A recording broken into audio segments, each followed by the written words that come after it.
Assalamualaikum warahmatullahi wabarakatuh.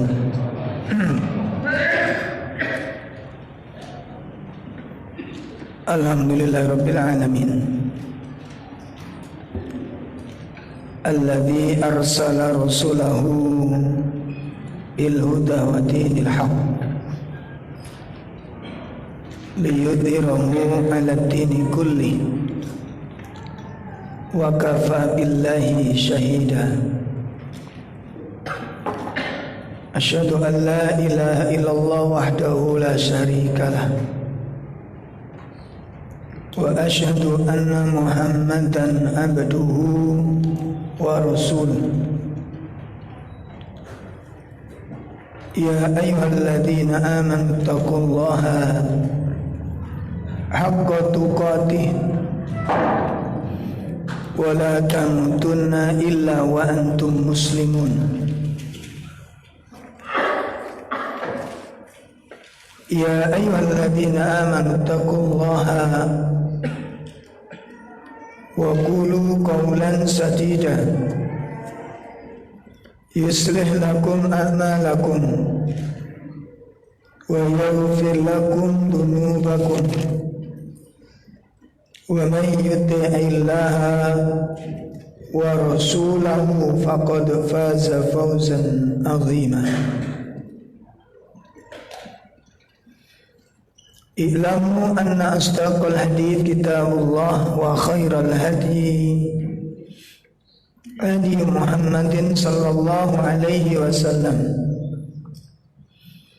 wa syarrul umur muhdatsatuha wa kullu muhdatsatin bid'ah wa kullu bid'atin dhalalah wa kullu dhalalatin finnar. Ikhwatul iman rahimani wa rahimakumullah. Bapak Ibu sekalian, jamaah salat maghrib dan majelis taklim yang berbahagia, mudah-mudahan Allah senantiasa menjaga kita dan menjaga semua keluarga kita dari segala bentuk fitnah dunia maupun akhirat. Dan semoga Allah menjadikan kita termasuk orang-orang yang berbakti kepada Allah. Semoga Allah menjadikan kita termasuk orang-orang yang qanitun, orang-orang yang selalu taat kepada Allah. Dan semoga Allah menjadikan kita orang-orang yang senantiasa ikhlas di dalam setiap amal dan ibadah. Ikhwatul iman, menindaklanjuti pembahasan kitab Muqawwimat Adaiyah An-Najih. Pada poin yang kedua tentang al-hikmah.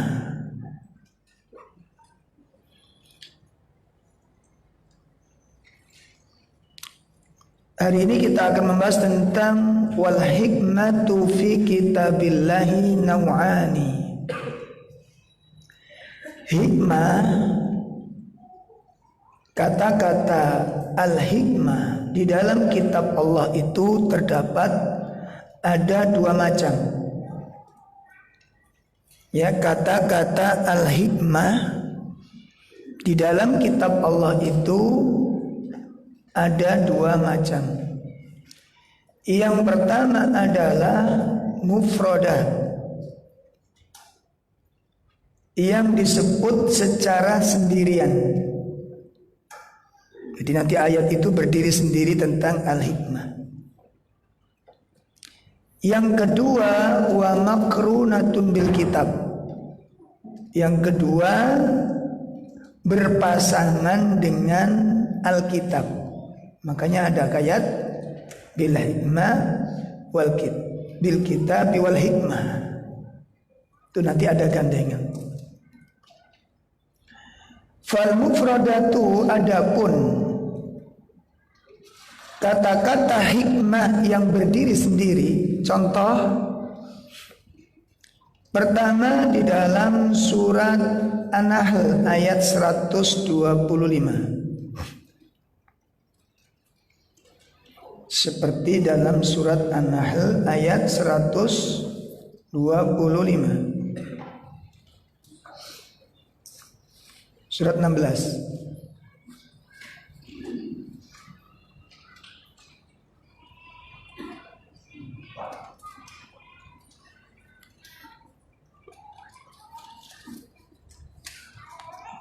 A'udzu billahi minasy syaithanir rajim.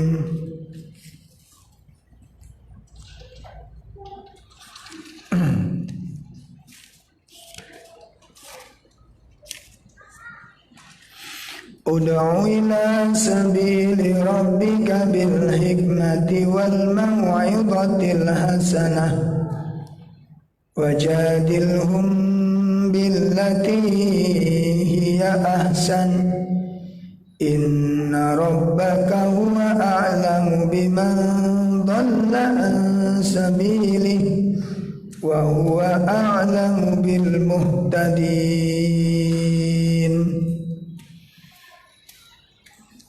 Ud'u ila sabili rabbik bil hikmah wal mau'izatil hasanah.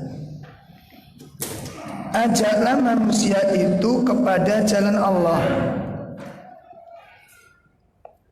Serulah manusia itu kepada jalan Tuhanmu bil hikmah, dengan cara yang hikmah. Nah, ini berdiri apa? Berdiri sendiri. Wal mau'izatil hasanah, dan dengan mau'izah hasanah, dan dengan nasihat yang baik. Ada hikmah, ada mau'izah hasanah.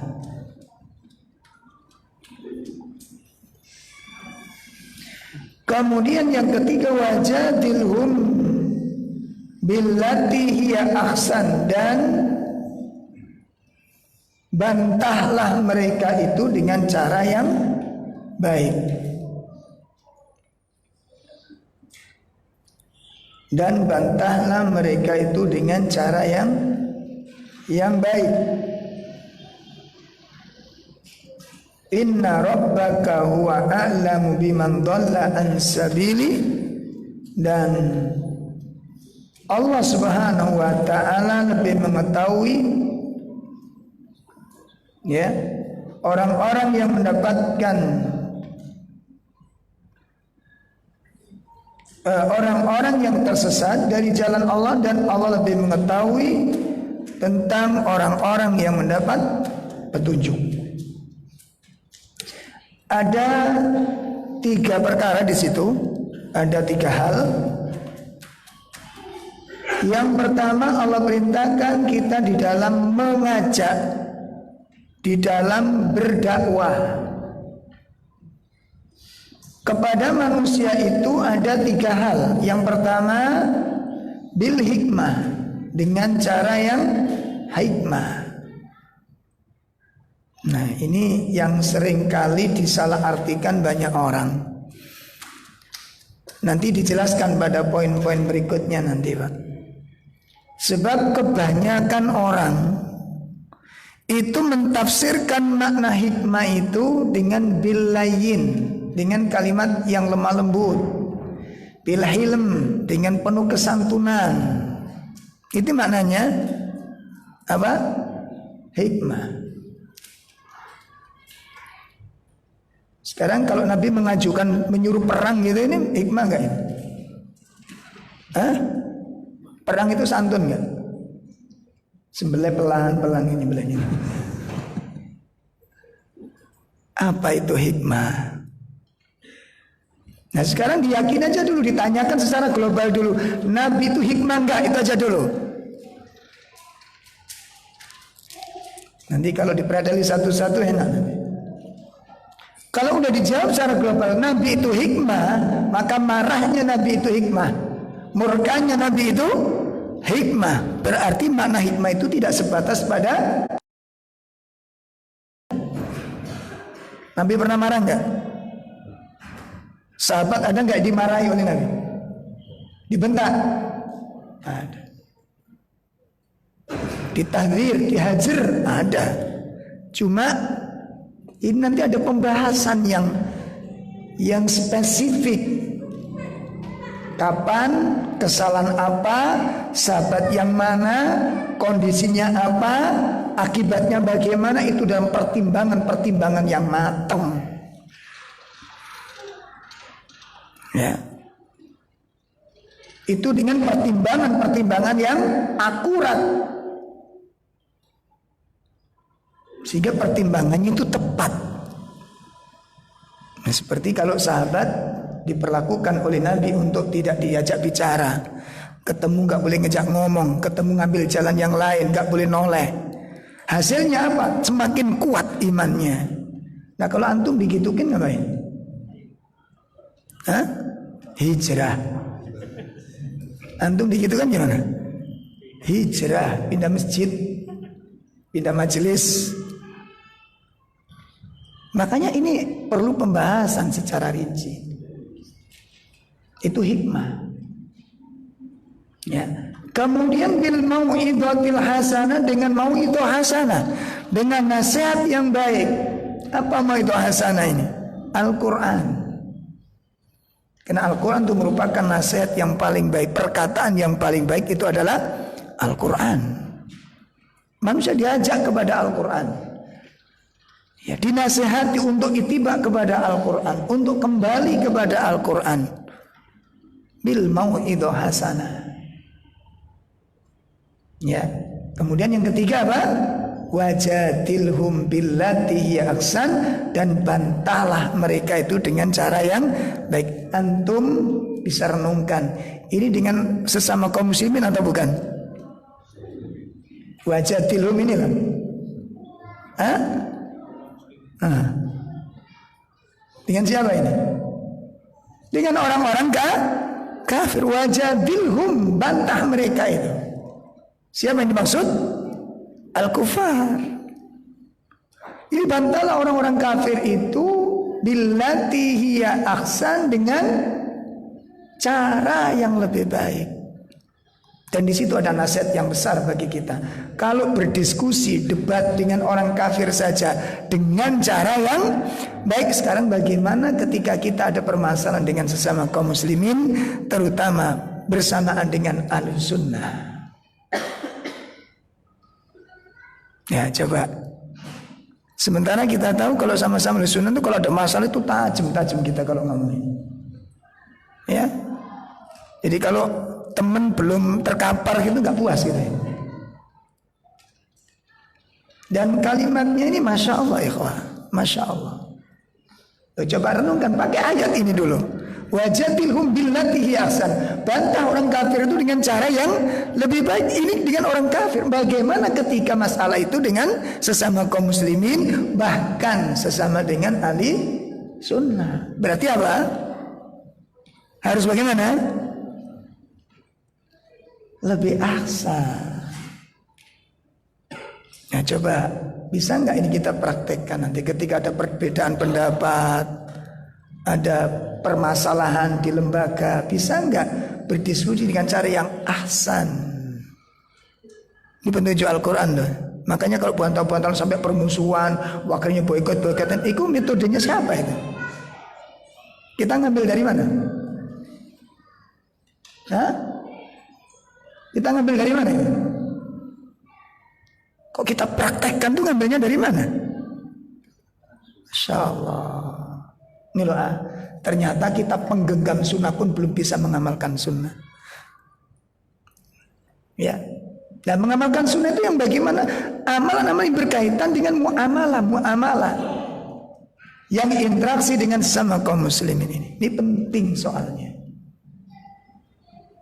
Ini penting banget. Nah, ikhwatul iman rahimani wa rahimakumullah, makanya di sini terdapat pelajaran-pelajaran yang sangat besar dalam ayat ini. Baik, itu yang pertama. Yang kedua, di dalam surat Al-Baqarah 269. Ini ayat-ayat yang menyebutkan al-hikmah secara mufradat. Al-Baqarah 269.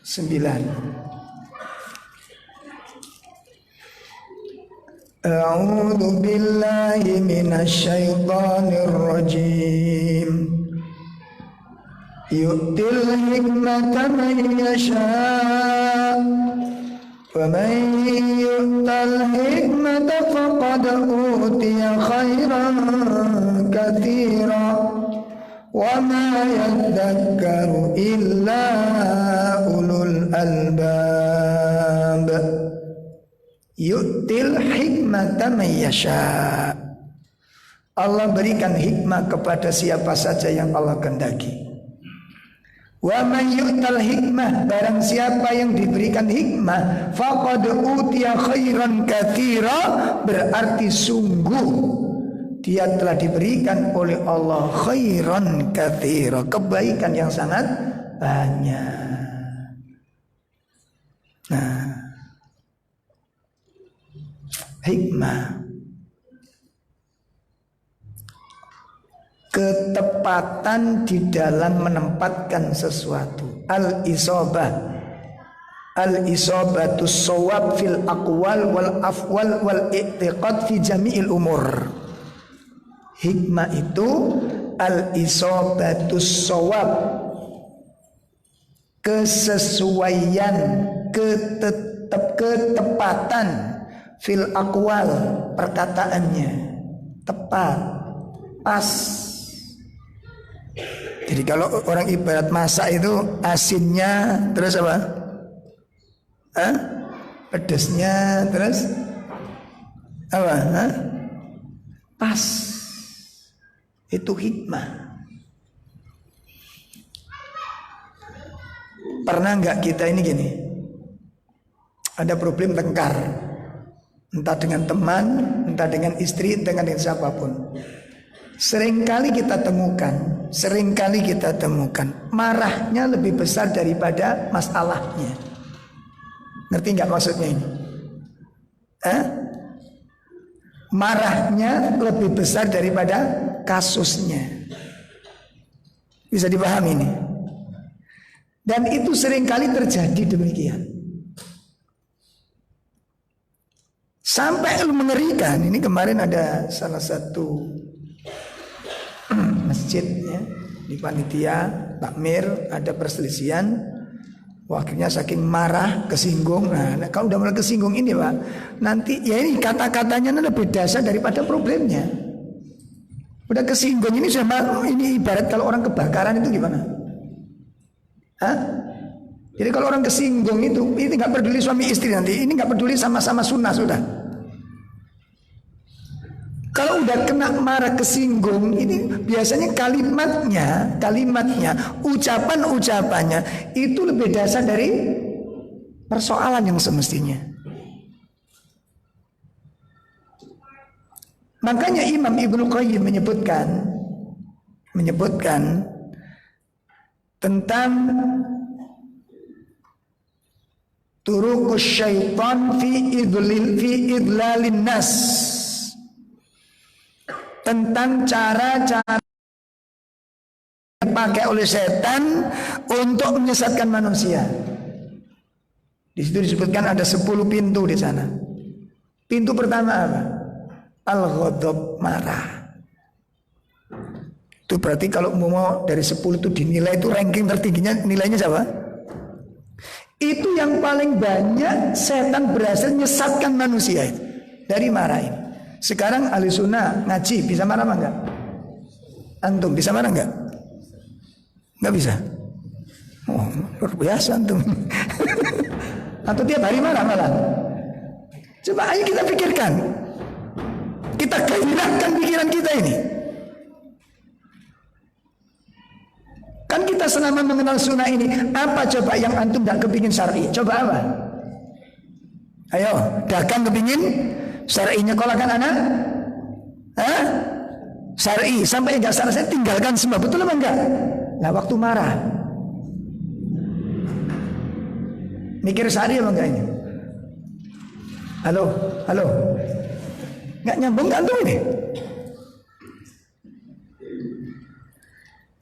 Kenapa saya katakan demikian? Di mana-mana ikhwan, kalau terjadi problem antar jamaah itu serem. Sampai hari ini.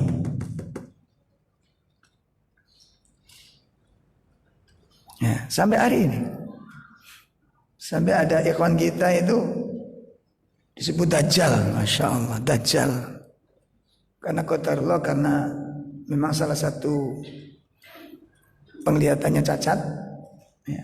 Dan itu mendapat julukan dari teman sejalan, sepaham, seakidah. Saking marahnya kalimat-kalimat seperti ini keluar. Nah, makanya jangan kira kalau nanti ini perumahan syar'i, perumahan ahli sunnah. Kalau udah perumahan ahli sunnah itu apa nggak ada konflik di situ? Ditulisi sekalian, no konflik. Bikin perumahan kalau bisa tuh, nggak bisa. Nggak usah jauh-jauh bikin perumahan. Satu masjid ini kan sudah syar'i semua. Ada konflik nggak di dalam ini?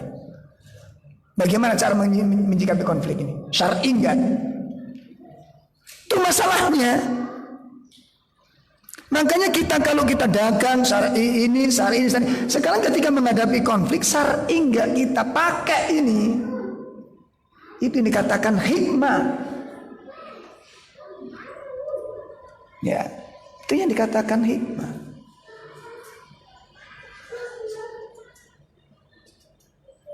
Nah, jadi ada beberapa kaidah penting ikhwan nanti. Ketika orang-orang awam, ini kemarin ada remaja-remaja ngumpulin kajian. Ustaz, ini kita rangkul semuanya. Waduh, berat antum nanti. Oh enggak Ustaz, ini supaya biasa orang semangat kan begitu. Ya baru kenal sunnah, baru hijrah lagi gitu.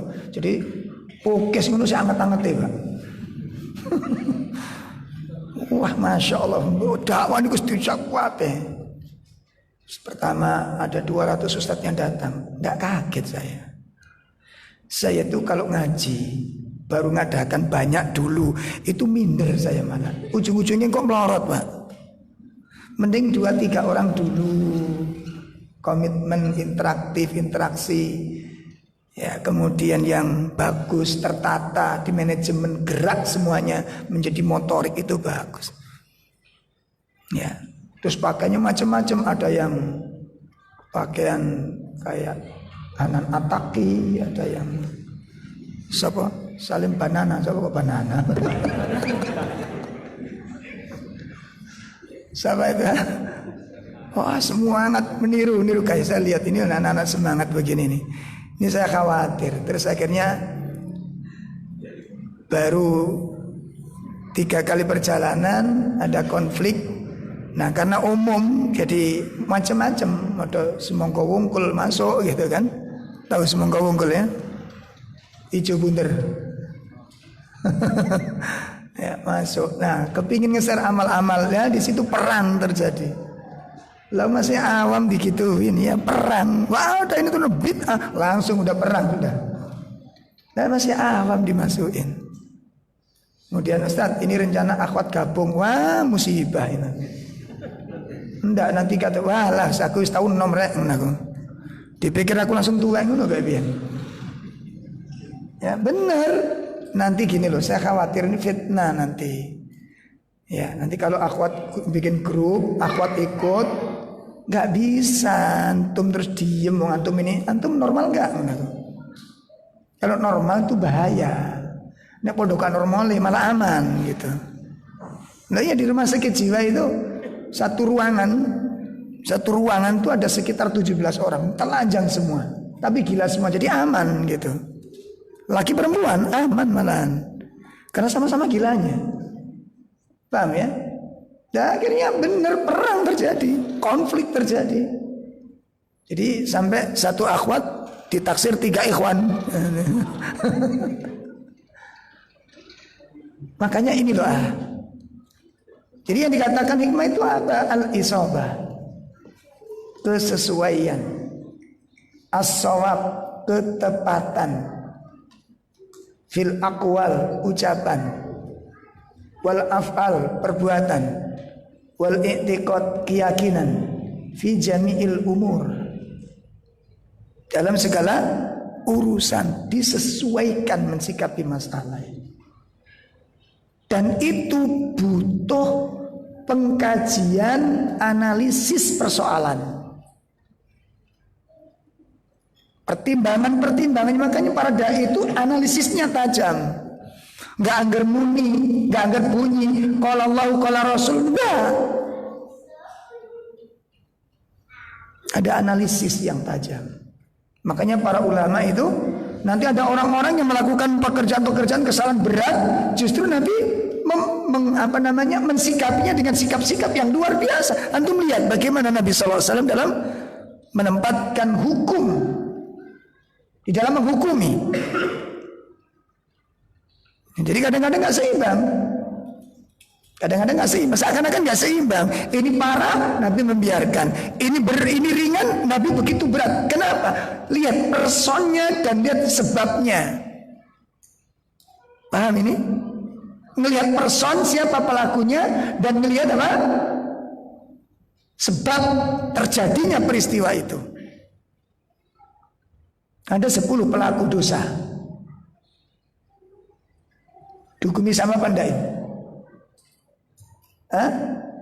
Ada 10 pembunuh ketangkep, dihukum sama apa enggak? Kenapa? Analisis. Antum analisa orang melakukan salah itu karena apa? Ya. Walaupun dosa besar, dilihat faktor penyebabnya. Fir'aun mengatakan, ana rabbukumul a'la, saya ada Tuhanmu yang sangat tinggi. Antum pernah baca tentang riwayat orang yang kehilangan kendaraan, kehilangan bekal, kemudian dia cari kemana-mana nggak ketemu. Begitu dia putus asa, kendaraannya datang dengan kekayaan, dengan harta benda. Saking senengnya dia mengatakan, Allahumma anta abdi wa ana rabbuk. Teman-teman, ya Allah, engkau adalah hambaku dan aku adalah Tuhanmu. Ilan teman timbang Fir'aun teman kira-kira. Nggak sananya ini. Lebih parah mana kira-kira? Kalau Fir'aun menyatakan kepada manusia, ini mengatakan kepada Tuhan, diwale gitu loh. Lebih parah mana? Lebih parah yang kedua ini, tetapi tidak dihukumi dosa. Kenapa? Saking senengnya dan dia tidak pernah mengangankan dia Tuhannya Tuhan, nggak mungkin gitu. Tapi saking seneng, dan itu bukan faktor kesengajaan. Bukankah ini dosa besar? Lebih ngeri daripada Fir'aun, tetapi dia dihukumi dosa.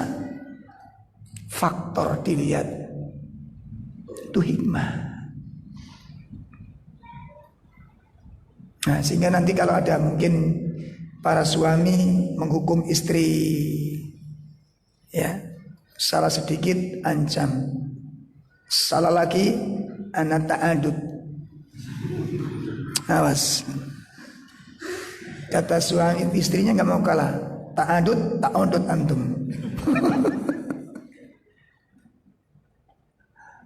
Allah, ayo kita belajar menempatkan masalah pada tempatnya.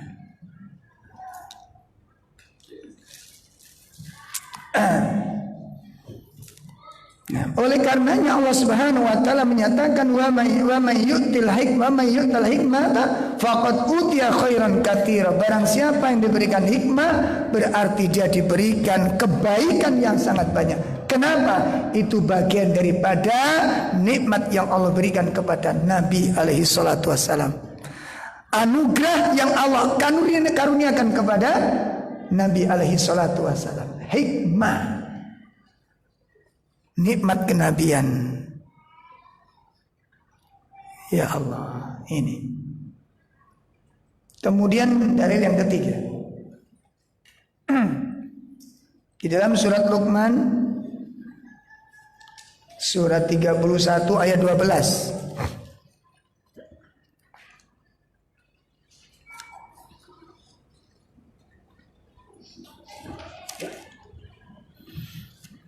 A'udzu billahi minasy syaithanir rajim.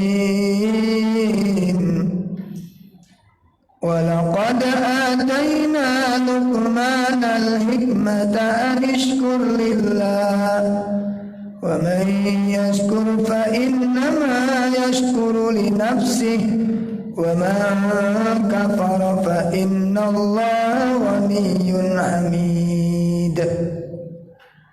Dan sungguh kami telah memberikan kepada Luqman hikmah agar dia bersyukur kepada Allah Subhanahu wa taala.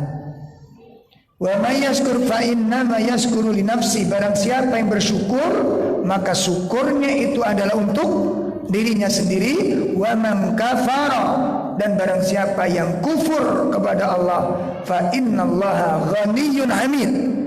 Dan maka sesungguhnya Allah taala itu ghaniyyun, maha kaya, hamidun, dan maha terpuji. Ayat ini sangat dalam dan sangat luas. Ya, tapi saya tidak waktunya untuk menjelaskan tentang asma dan sifat-sifat Allah. Jadi Al-Ghani ini luar biasa maknanya. Nah, sekarang kita lihat, sungguh Allah telah memberikan Luqman hikmah, ketepatan. Makanya dijuluki Luqman Al-Hakim. Luqman sang orang yang bijaksana. Nah, ikhwatul iman rahimani wa rahimakumullah. Wa hadhil hikmah, dikatakan oleh Syekh Sa'ad bin Wahab Al-Qahtani, kalimat-kalimat hikmah yang terdapat pada 3 dalil tersebut fusirat bima taqaddam min aqwalil ulama fi ta'rifil hikmah wa hadan naum katsir fi kitabillahi ta'ala. Ini yang dijelaskan oleh para ulama sebagaimana yang telah kita pelajari terdahulu. Mana-mana hikmah yang bermacam-macam, dan itu sangat banyak di dalam Al-Qur'an. Ya. Dan disebutkan di situ, dzakara ba'dhum tis'ata wa 'ishrina qaulan fi ta'rifil hikmah. Disebutkan oleh beliau bahwa kata-kata al-hikmah kurang lebih disebutkan antara 29 kalimat di dalam Al-Qur'an penyebutan tentang hikmah. Nih. Wa hadhil aqwal kullaha qaribun ba'duha min ba'd. Setiap perkataan masing-masing terkait dengan makna yang satu dengan yang lain. Itu kata-kata hikmah. Disesuaikan dengan kaidah-kaidah bahasa yang ada, susunan kalimat yang ada. Nah, kemudian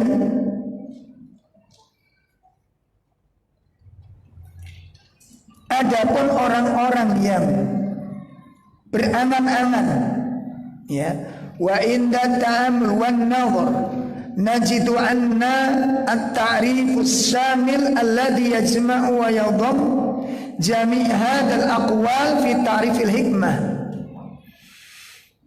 Jadi ketika masalah ini dihayati, diperhatikan secara mendalam, bahwasanya pengetahuan, pengenalan yang menyeluruh, yang mencakup dan menghimpun semua kalimat dan pengetahuan tentang hikmah, tentang makna hikmah, itu disebutkan oleh para ulama al-isabatu fil aqwal wal af'al wal iradat wal i'tiqad wa wada'u kulla syai'in fi mawadhi'i. Jadi ketepatan, kebenaran, kesesuaian di dalam perkataan, di dalam perbuatan, di dalam keinginan. Nah, keinginan dan di dalam keyakinan itu sesuai. Berarti termasuk keinginan. Termasuk apa? Keinginan. Ada beberapa permasalahan begini. Ini contoh, ada kasus di beberapa tempat. Seperti waktu saya yang ada di Imam Bukhari dulu. Itu ada keluhan banyak beberapa wali ketika di pondok itu minta keringanan dan diberi keringanan untuk pembayaran anak-anak di pondok. Sampai di kelasnya putri saya itu ada sekitar 60% di Imam Bukhari itu yang nunggak sampai 6 sampai 7 bulan. Enggak sedikit. Nah, setelah dicek, yang unik itu apa? Yang unik itu, jadi kalau untuk biaya sekolah ini berat, untuk beli HP ringan, untuk beli baju yang bermerek ringan. Nah, ini yang kemudian menjadi apa? Persoalan di sini. Awas, perhatikan ini. Ini banyak kasus di sana. Jadi dapat cerita itu dari dalam begitu, makanya teman-teman kadang-kadang menilai Bukhari itu komersil gitu kan. Anak sendiri pertama sempat begitu. Begitu mau daftar langsung infaknya berapa? Loh, belum sudah infak. Ternyata apa? Begitu masuk ke dalam, Masya Allah, ternyata Bukhari mulai pasrahnya. Jadi ditekan itu yang namanya ustadz-ustadz di sana. Subhanallah.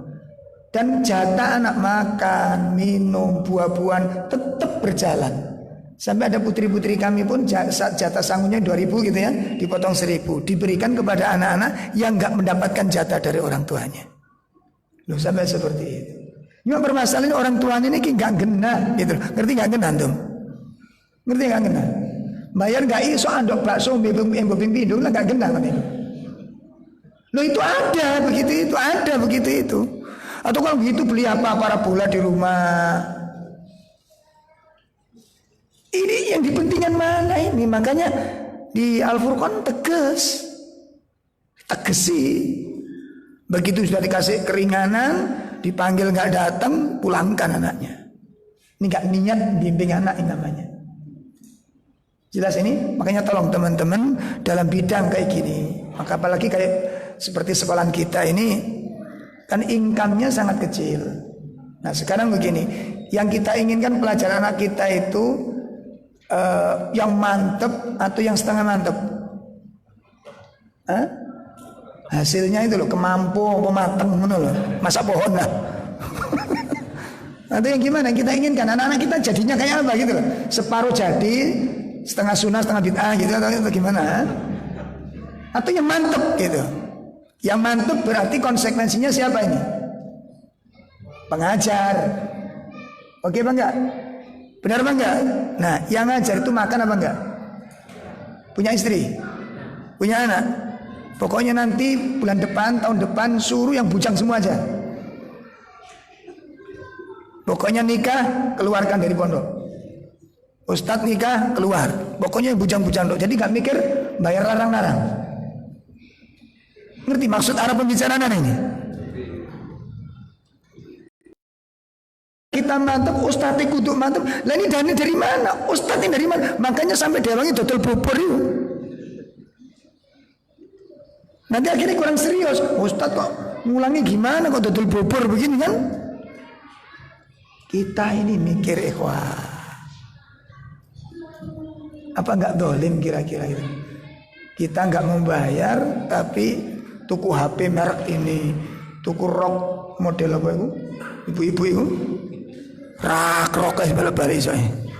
Coba dolim nggak kira-kira ini kepada anak kita dan kepada lembaga ini? Nah ini namanya ndak hikmah. Jadi hikmah itu cakupannya apa? Cakupannya luas, nggak tepat antum ini itu loh, nggak pas. Makanya masuk dalam kategori hikmah dikatakan oleh beliau ketepatan di dalam perkataan, perbuatan, wal iradat, keinginan. Pas enggak? Punya keinginan ini kondisinya seperti pas enggak? Gitu loh. Bisa dipahami ini ya? Nah, jadi yang dikatakan kesimpulan akhirnya apa? Wa wada'u kulla syai'in fi mawadhi'i. Yang dikatakan apa namanya?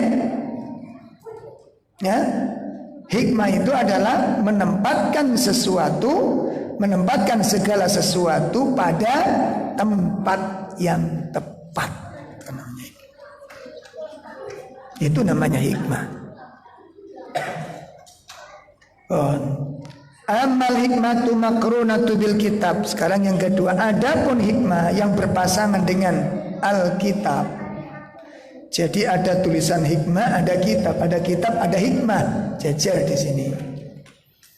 Itu maknanya masyhur, ya.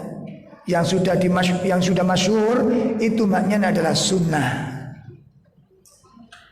Ya, jadi kalau hikmah berdiri sendiri tadi maknanya sangat luas sesuai dengan kaidah-kaidah bahasa yang ada. Kalau hikmah itu gandengannya dengan kalimat kitab, maka maknanya tidak lain adalah sunnah. Mari kita lihat di beberapa ayat. Ya.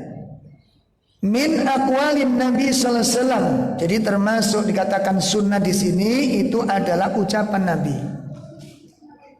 Wa af'alihi, perbuatan Nabi. Yang ketiga wa takriratihi, dan ketetapannya Nabi, takrir. Jadi perbuatan sahabat yang disepakati oleh Nabi. Karena tidak semua perbuatan sahabat disepakati. Bisa dipahami ini? Contohnya apa yang disepakati Nabi? Bukan dari Nabi, tapi perbuatan sahabat kemudian disepakati, sehingga itu menjadi amalan sunnah. Apa? Adzan. Kemudian apa lagi? Salat sunnah apa? Wudu. Makanya ini yang kemudian dijadikan dalil para bid'ah. Para sahabat juga melakukan bid'ah, gitu. Itu Bilal, pelaku bid'ah itu Bilal itu. Kenapa? Dia melakukan sholat sunnah yang tidak diajarkan Nabi. Jadi dikopiaunya begitu, gak ngerti bahwa itu yang dikatakan sunnah takrir, sunnah yang disepakati oleh Nabi Sallallahu Alaihi Wasallam. Kemudian wasiratihi, dan sirahnya, perjalanan hidup Nabi ini disebut dengan sunnah. Jadi istilah sunnah itu perkataan Nabi, perbuatan Nabi, ketetapan Nabi, sirahnya Nabi, dan bagian tubuh Nabi yang disyariatkan. Bagian tubuh yang disyariatkan. Apa itu? Yang enggak. Jenggot. Itu bagian tubuh. Dan ini perbuatan Nabi, ini bagian tubuh dari Nabi SAW yang disyariatkan untuk kita amalkan. Maka itu masuk dalam kategori sunnah. Dan itu yang dimaksud hikmah dalam ayat, apabila ayat itu berhubungan dengan kalimat Alkitab. Ya. Dalil pertama kita lihat surat Al-Baqarah 129. Isya.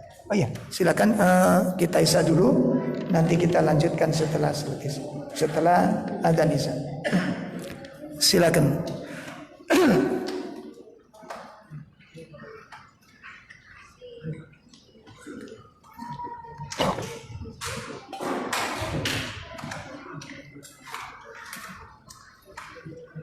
Allahu Akbar.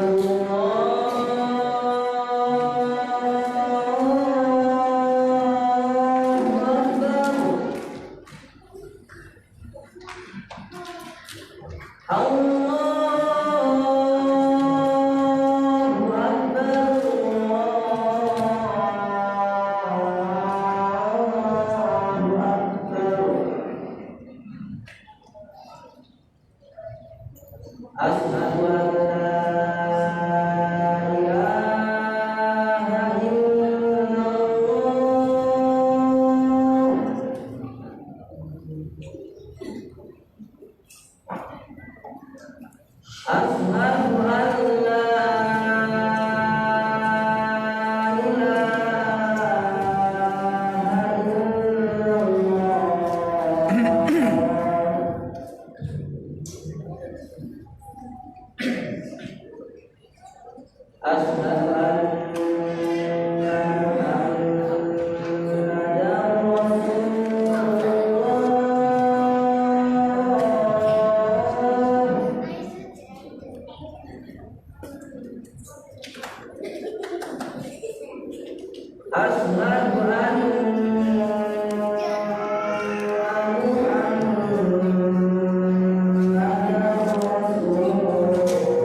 حي على الفلاح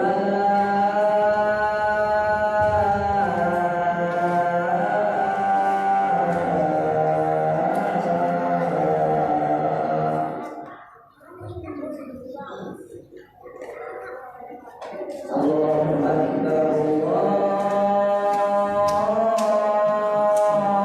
الله أكبر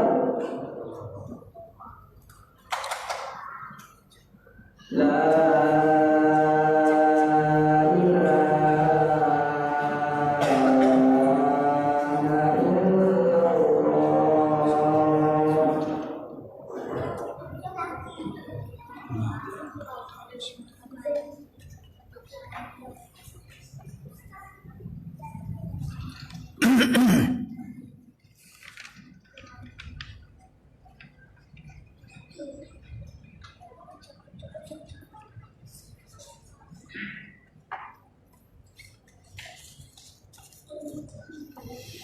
Alhamdulillah, kita lanjutkan. Di sini akan kita hadirkan ada 4 dalil di mana ayat-ayat yang berpasangan antara Alkitab dengan As-Sunnah. Tadi sudah disebutkan, jadi kalau Alkitab, jadi Al-Hikmah itu bergandengan dengan Alkitab, maka maknanya adalah Sunnah. Ya, itu. Nah, di sini yang pertama, dalil pertama kita lihat surat Al-Baqarah ayat 129. Rabbana wa ba'ath fihim rasulan minhum yatlu 'alaihim ayatika wa yu'allimuhumul kitab wal hikmah wa yuzakkihim innaka antal azizul hakim. Ya. Wahai Rabb kami, wa ba'ath fihim, utuslah ke tengah-tengah mereka rasulan, seorang rasul dari kalangan mereka. Ini doa siapa? Doa Nabi Ibrahim alaihissalatu wassalam ketika akan meninggalkan putranya dan meninggalkan istrinya. Ini doa yang dibaca oleh Nabi Ibrahim untuk mendoakan agar di tengah-tengah anaknya ini ada seorang rasul. Maka ini menjadikan pelajaran bagi kita. Yang pertama apa? Jadi kalau kita nanti berpisah dengan anak-anak, berpisah dengan saudara, atau meninggalkan istri di rumah, atau istri ditinggal suaminya, salah satu doa yang kita baca ini. Jadi ibu barangkali ditinggal suaminya pergi keluar kota, doakan. Ini jadikan para ulama pelajaran penting bagi kita, mendoakan saudara-saudara kita, mendoakan anak kita yang berpisah dengan kita, supaya mereka dalam kepergiannya, dalam kesendiriannya itu bertemu dengan orang-orang yang berilmu. Allah kirim ke tengah mereka orang-orang yang berilmu. Kenapa? Supaya ada yang membimbing mereka. Ya, supaya ada yang membimbing mereka. Jadi ini didoakan. Nah, didoakan. Nah, kemudian dalil kedua. Dalil kedua bisa kita lihat di dalam surat Al-Baqarah 231. 231. Surat Al-Baqarah. Allah Subhanahu wa taala menyatakan, a'udzubillahi minasyaitonirrajim.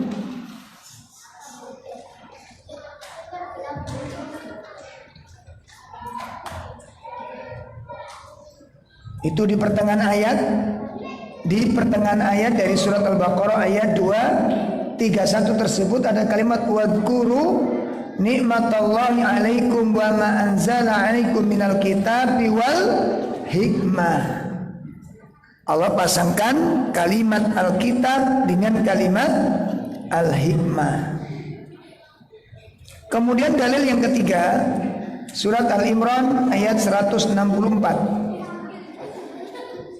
Surat Al-Imran ayat 164.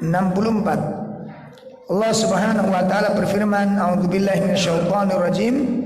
Laqad manna Allah 'alal mu'minina id ba'atha fihim rasulan min anfusihim yatlu 'alaihim ayatihi wa yuzakkihim wa yu'allimuhumul kitaba wal hikmah wa in kanu min qablu lafi dhalalim mubin. Di situ disebutkan wa yu'allimuhumul kitaba wal hikmah.